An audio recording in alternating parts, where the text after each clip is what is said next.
I like to refer to myself as a cake pop artist. Yes. Artist. So I like yeah, that. I like that. pop artist.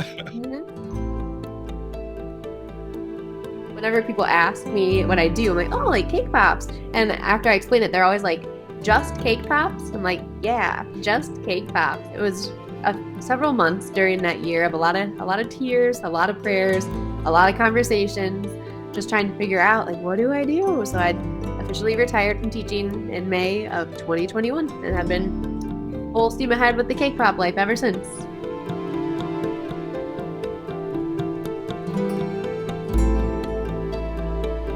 Hey everyone, welcome to In the Ellipsis. I'm Jeremiah Isley, and this is it. This is our first episode, and so excited to get this going, and really excited about the story that we're going to hear today. We were talking in pre-show, and it kind of parallels my story in some ways. There's definitely some turning points that I think just about everybody felt as life happened to us in 2020. But before we get started, just want to say, hey, if you want to get in touch with me, if you want to come on the show, if you're a business owner, feel free to email me. I've got my info in the show notes. You can find me on all the socials at Jeremiah Isley. And let's get into this, because the whole point of this is not for me to share my story, but it's for other folks to share their stories and inspire others. And so today we have with us Amy Mucha, who is, what's your title? Is it like cake pop queen? Is it? Well, I like to refer to myself as a cake pop artist. Yes. Artist. So, I like that. yeah, I like that. pop artist. Mm-hmm. So you are the owner, operator of Daisy Pops. I guess I'll let you take it from here. Like, we're going to call this little segment the bookends. So tell us a little bit of where you started from and where you are now. And then we'll jump into the ellipsis, which is that like ... in between those two bookends. And we'll go from there, but take it away. Tell us where you started and where you are. Sure. Well, where I started was teaching high school math. So I was a high school math teacher. Absolutely loved doing that. Did that for 12 years. And then I'm married to Nate, my high school sweetheart. We have 3 kiddos, Peter, who is 12, Charlie, who is 10, and Daisy, who is 8, and also the namesake of the companies that you will hear about in just a couple seconds. So that is where I started. And then ... lots of paths in there. And now what I'm currently doing is I'm the owner of actually 3 businesses. I told my husband, I was like, listen, 2025 is the year of no more businesses for Amy. We are going to be done with that. But the first and main business is Daisy Pops, and that is a cake pop bakery in Kent, Ohio, where we have about 20 pop artists making close to 3,000 cake pops a week. So we do all sorts of fun flavors, different designs. You can find our cake pops at a lot of different places now, which is fun. So that is business number 1. Business number 2 is called Daisy Makes, and we actually 3D print cake pop tools that we use at Daisy Pops, but then we also started selling them to other pop artists globally. So that is business number 2. And then business number 3 is called What's Poppin'. And it's going to be an event, a cake pop event, so a conference specifically, where we're going to bring all the cake poppers to Kent, Ohio in just a couple months and have all of us like learn together, get to know each other, meet the people behind the screen in person. So yeah, it's going to be so fun. So those are the 3 businesses. That's crazy. So 3 kids, 3 businesses. We're just going to cap it there. Yeah, one for each of them. They can fight over which business they would like. So there's that. I like it. So, it's crazy to think like, okay, cake pops. Like I remember when those kind of became a thing, like, or I guess they became popular or trendy or whatever. And now you've got 3 full blown businesses going. Why cake pops? Why cake pops? Well, before I answer that question too, I have whenever people ask me what I do, I'm like, oh, like cake pops. And after I explain it, they're always like, just cake pops? I'm like, yeah, just cake pops. So I've jokingly said one day I'm going to write a book, and the title of it will be just K-pops. Just cake But pops. I like it. yeah, just K-pops. Yeah. It's truthfully K-pops are a terrible thing to get into because they're so labor intensive. So it's so much time. So building a business around it is definitely it's not a piece of cake, pun intended. Because it's just a lot of steps, a lot of people, a lot of love and labor involved. But the reason why I chose cake pops is really my mother-in-law. She got me a cake pop book about 13, 14 years ago, and it had a koala cake pop in it. And I love koala bears. She was like, hey, like, you're good at baking. You should try making these. And then I did. And the rest is history. Wow. Wow. So that's awesome. So what led you, you're a high school math teacher, right? how cake pops? Like how Right. did you start the business? Like why, what happened? Oh, yes. Great question. I sometimes ask myself that question too. Like, how? Why? But yeah, so I was, like I said, happily teaching, like really loved my job. I was able to teach at the school that I went to. So I was teaching with my teachers who had inspired me to be a math teacher, which was Oh, that's such a cool. blessing. And so I was just bringing in cake pops to bribe my students. I would make like word problems about cake pops and then bring them in. When my own kids came around, I would make cake pops for their teachers, like for, like holiday gifts. And then in 2016, one of my students at the time, his mom saw like, I think a little turkey cake pop I had made and put on my own social media. She was like, hey, can I buy some? I was like, you want to spend money on these dumb little treats that I make? I was like, okay, sure. I'll take your money. So that led to about a year and a half of me just making cake pops at different holidays. And if I sold a few dozen of them, I was like, wow, like look at me go. This is a fun little Yeah. hobby that can also make me a little money. And so then in 2018, it was getting busy enough that I was like, okay, like I should maybe turn this into an actual business. My husband is also an entrepreneur, so he helped me get my LLC. He helped me get the website. One of my current students at the time too, she like started the social medias for me. So it was really with her that like we started Daisy Pops. And then just kept doing both teaching and cake popping and raising children for a few years.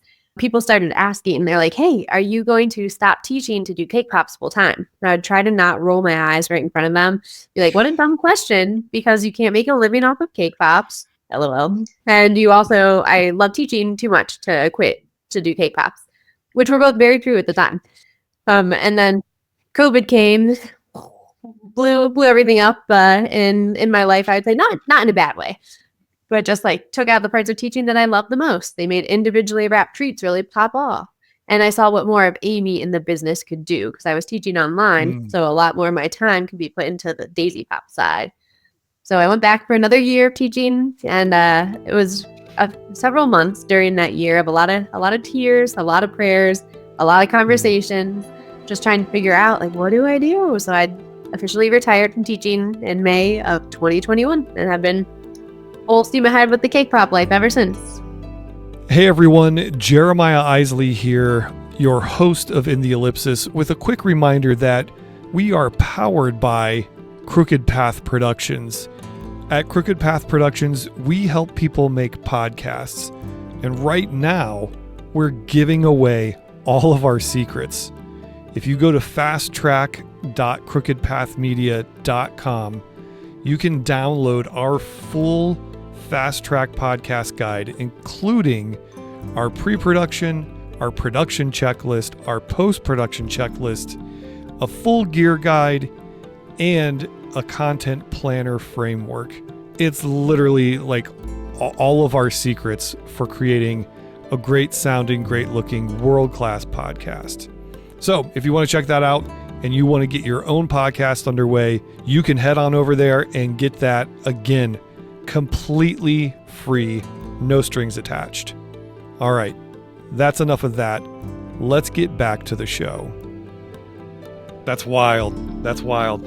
Like we spoke a little bit in pre-show about how 2020 really changed a lot of folks' trajectory, mine included. And it's interesting to see how, our life has seasons, and you also shared that, like, everything has a season. And what I guess here's the crazy thing is, obviously you've got three businesses going from being a math teacher. What do you, I guess, what's the one thing you would attribute like your massive growth from? Because like every time I look on your Facebook page, or you know you're at our kids' school where you've got daisy pops everywhere. You've made pops for a sports team, or you've got them in stores now, or like, where do you think this growth has come from? Like, was it like, was there like a magic moment, or was it just grinding so much that Mhm. you knock on 1,000 doors, somebody opens one? Sure. Yeah. I mean, it was not a magic moment. That is for sure. I feel like, truthfully, most businesses, I would not say are a magic moment. It is just a lot of grinding, a lot of hustling.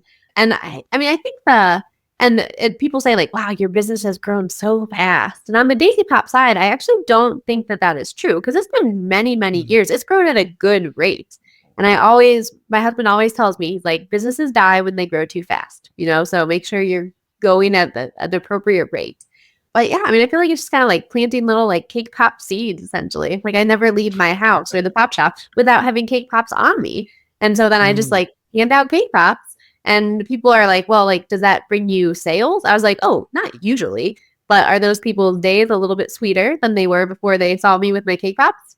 Yeah, they have a little more joy than they did. And then down the road, if eventually they're like, oh, like I need a client gift, or somebody like needs cake pops for a graduation party, then hopefully they'll be like, oh, the cake pop lady, like, I know her.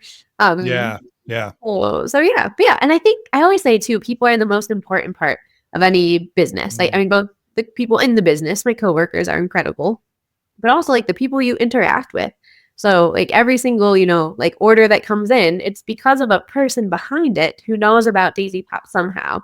So really, the more people that I can like touch with cake pops, one way or the other, the better. I love the idea of like just having like, I guess some people call it just being on brand, Mhm. always having cake pops on you, handing them out.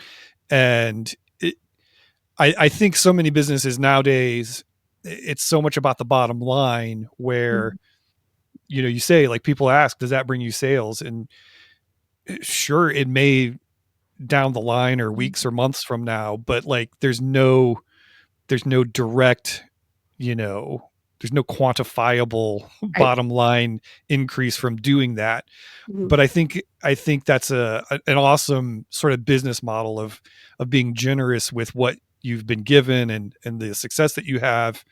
Is what kind of advice have you received that you feel has been helpful in your growth, and what advice would you pass on to others? Yeah, and I mean, I feel like the answer to that is kind of both the same, and I've already kind of touched on it. But the advice is like, if you look around the room that you're in and you find that you are the smartest and the most experienced person in that room, run as fast as you can. Like that is not where you want to be, because you want to be in a room with people who are vastly ahead of you, more experienced than you, Mm. because you can learn from them.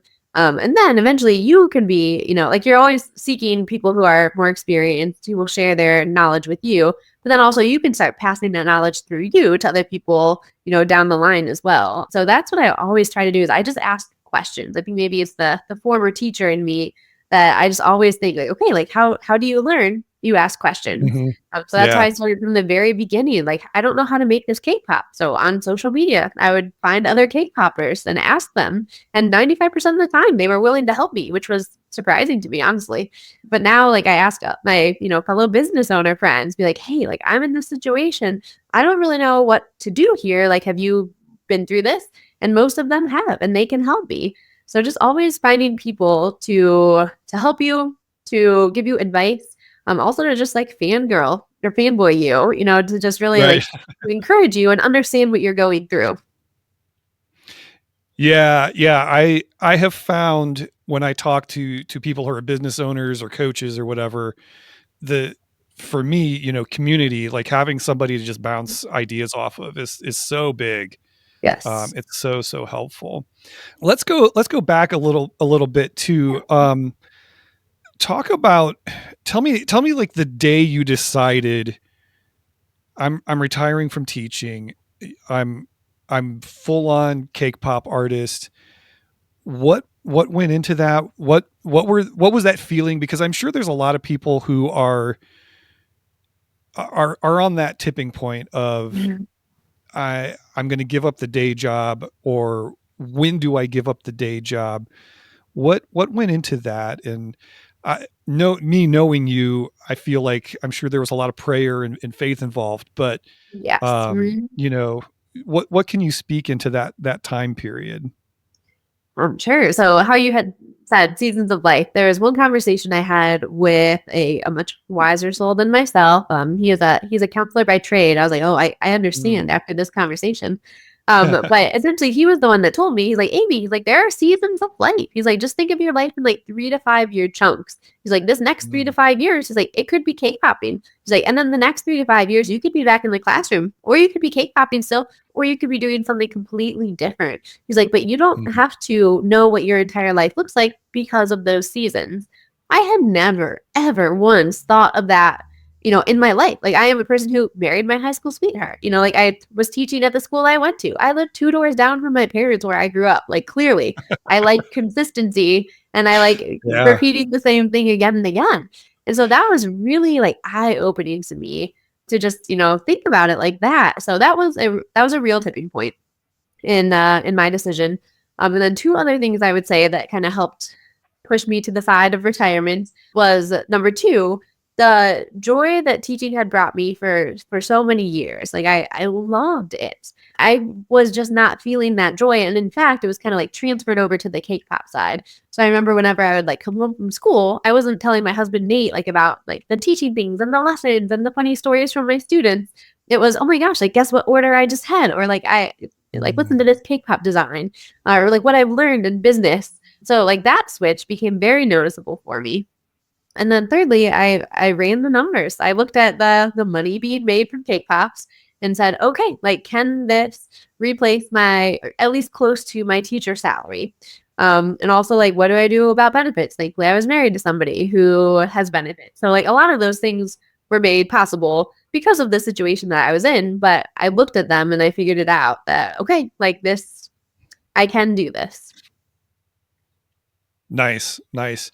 So yeah, I mean, it's such a scary moment, but Terrifying. it's yeah, Very it's really cool terrifying. to yeah, it's cool to relive that with people.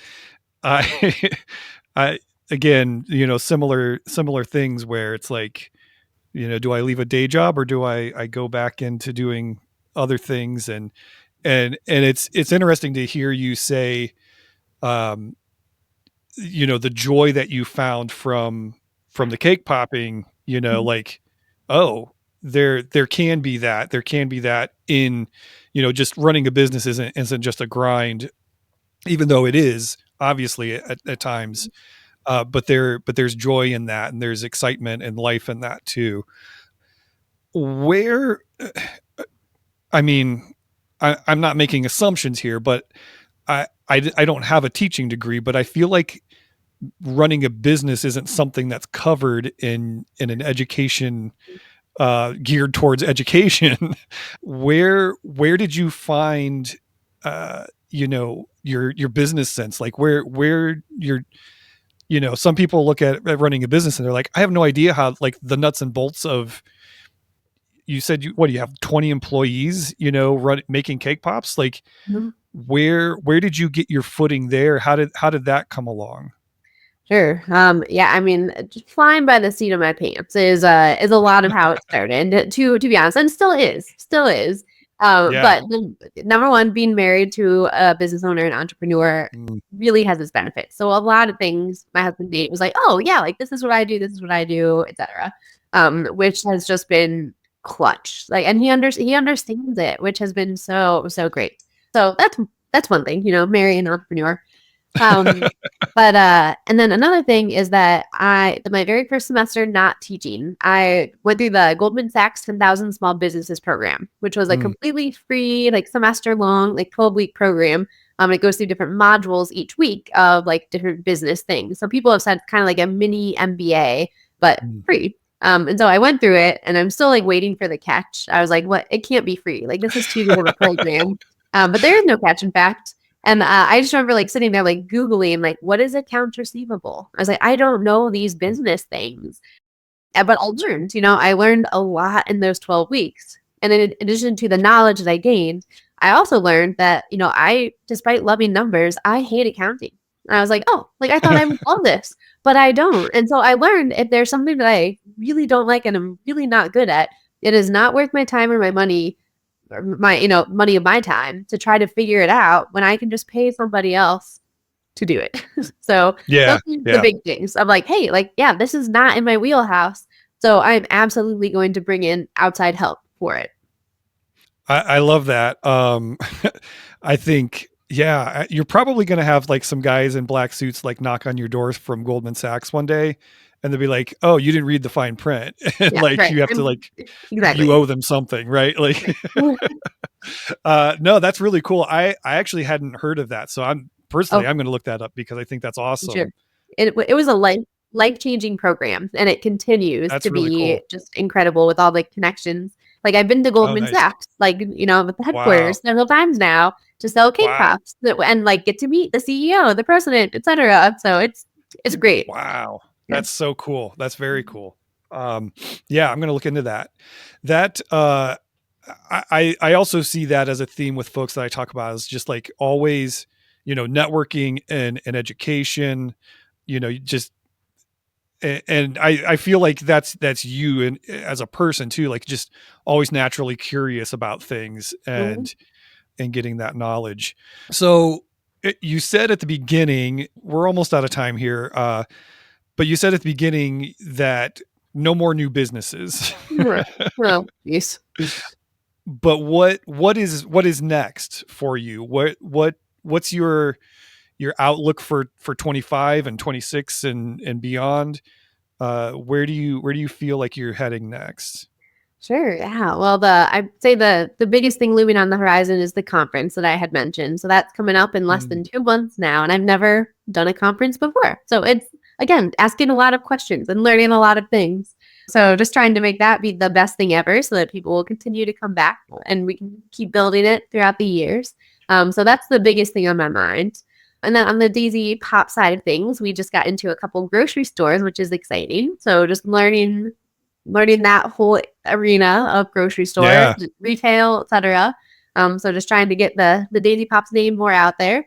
And then on the Daisy Make side, the tool side, we have a few new products that I've been like itching to release, but we've been so busy on that side. We're like just treading Mm. water. So I'm like, oh, like once we get our legs under us and are not drowning anymore, I would love to come out with these new tools, including what I'm going to call a fake pop. It's like a 3D printed like cake disc that you can like dip and decorate, but then you just wash off and then do it again and again because people don't need to know that it's not a real cake pop in your photos. I like that. I like that. The fake pop. The fake pop. It's Awesome. gonna be all the rage. Just wait. Awesome. Where can people find you? Like drop all the info. Like let's let people know when is the conference. Hit us all with all the contact info. Yeah, absolutely. So we'll go down the line of businesses first to last. On the Daisy Pop side, if you want to buy cake pops, daisypops.com is the website you can go to. You can order online. We can ship them, deliver them, or you can come pick them up at the Pop Shop in Kent, or we have a few other Northeast Ohio pickup locations. And on Instagram, Facebook as well, you can come look us up at Daisy Pops. And then on the Daisy Make side, if you want to make your own cake pops and need some tools to do that, daisymakes.com, and same on all the social medias. And then if you want to come to a Cake Pop conference or be involved somehow, it's what'spoppin'con.com. And again, same on social medias, etc. So yeah, and then my direct email is amy@daisypops.com. And I love talking business, cake pops, education, whatever pops into your mind, really. Love that. So please get in touch with me.